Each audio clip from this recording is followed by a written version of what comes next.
Thank you very much, distinguished office bearers of the OPPI and all the assembled delegates in this Health Dialogue 2019. We are running a very tight schedule and I have to rush to meet the Zambian president just now. So I may not be able to spend the amount of time I would have ideally liked to sit and talk to you, to understand from all of you what's happening in the sector, what we can do better, what we can do differently. But certainly I'm delighted to be here today, at least to understand that there is an organization that's been here around for almost 54 years now and is truly looking at the interests of the pharmaceutical producers of India, is working to facilitate investments in India. And this report that we have released today for healthcare financing and for state-of-the-art treatment, I hope will be good for us as policymakers to see how we can move forward faster, particularly in the rollout of the Ayushman Bharat program, where we are hoping that 50 crore citizens of India will benefit from free healthcare. In fact, it's some strange coincidence, a subject which is really not something that I'm very much directly involved with. But last evening, I was at a program at the National Health Institute, also talking about healthcare. And I saw my program, I was told about 15 minutes ago to wind up an earlier meeting and rush here. And I said, my God, 2 programs with the pharma, with the medical sector in 2 days is a little more than my heart can possibly take. But what you are doing is really phenomenal work. I think pharma is one industry that makes India proud. The kind of growth that you have shown in the last many years,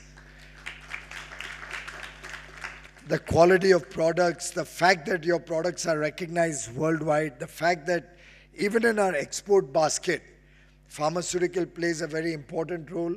I think even last year you grew by more than 10% in double digit.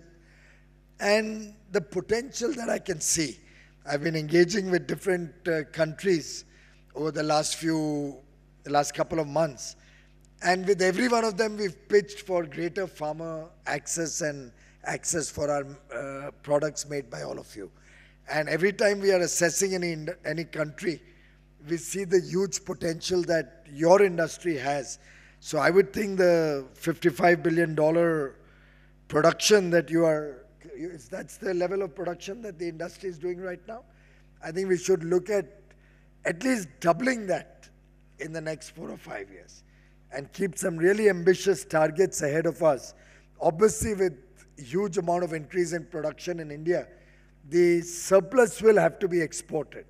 And I think once more and more economies of scale come in, once innovation becomes the buzzword of your industry, once more patents are taken up by your industry, once we see larger degree of ANDAs, they are called in America, the American registration with their FDA. Once we see greater degree, I think last year I'm told was over 300 ANDAs issued in 2017, issued to all of you here. Can we look at 1,000 over the next, per year going forward, maybe by the end of 2 years from now or 3 years from now? Let's aim big. Please tell us where we as government can play a role, where we can facilitate your work. Because ultimately this government believes that unless we have a healthy India, we are not going to be able to make a wealthy India. And as the Prime Minister said, wealth creators are the people who are going to take this country forward. They provide jobs. They give the momentum to the wheels of the economy. And all of you wealth creators are the persons who are going to make India a $5 trillion economy, moving forward a $10 trillion economy, or take us to the levels that at least will ensure a good quality of life for 1.3 billion Indians. And I think in that quality of life, the important role that healthcare plays cannot but be recognized and respected. And therefore, Even when we launched the Ayushman Bharat Yojana, the idea was not only to provide 50 crore people with free healthcare. The idea was to create an ecosystem across the country which is focused on actually preventive healthcare more than palliative or curative healthcare. I think you might have heard Prime Minister Modi talk about 200,000 wellness centers that we would like to see mushroom all across the country. End of the day, we can spend any amount of money, and other countries can claim they spend 3%, 5%, 6% on healthcare. While the government statistics may show or reflect smaller amounts being spent on healthcare directly by the center, but if one was to look at the whole ecosystem in the country, particularly the huge amounts of charitable institutions, the huge amounts of private sector-led investment in the healthcare sector, I think India does spend quite significant amount on this sector, on providing healthcare. But unfortunately, we never took the same amount of care to prevent illnesses. And if I may take a couple of examples and present them before you, toilets, sanitary facilities. I mean, it's a matter of deep shame for all of us in this room, including me collectively, that until 2014, only 34% of our sisters and mothers had access to toilet facilities. Only 34%. So 2 out of 3 women in the country could not use a toilet between sunrise and sunset. And I think there can be nothing more affecting the dignity of a woman in any part of the world than the lack of proper sanitation, lack of proper toilet facilities. And I think many of you here, maybe doctors or certainly the pharma industry, will appreciate the huge impact that had on the healthcare of the women. I'm told cervical cancer is also pretty much a outcome because of bad sanitation facilities. I'm no expert at it, but that's what I was given to understand in some earlier program. I don't know the amount of impact that would have had on diseases related to the stomach or gynec problems and stuff like that. But I'm happy to say that this government invested 1,20,000 crores only in providing toilets to 10 crore families. 1,20,000 crores. Now that won't come in the healthcare spending, but it very clearly is a preventive measure to ensure better quality of life and less health issues for the women of India.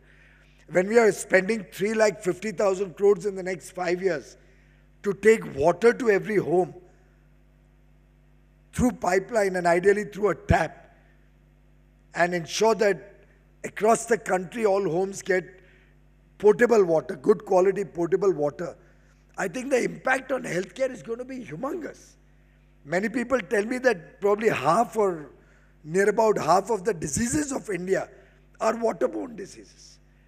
If we can get quality water reaching the poorest of the poor in every village, that's the kind of investment in infrastructure of preventive nature that I think will solve healthcare issues from the root, will have a root cause impact on the entire needs of better healthcare for the people of India.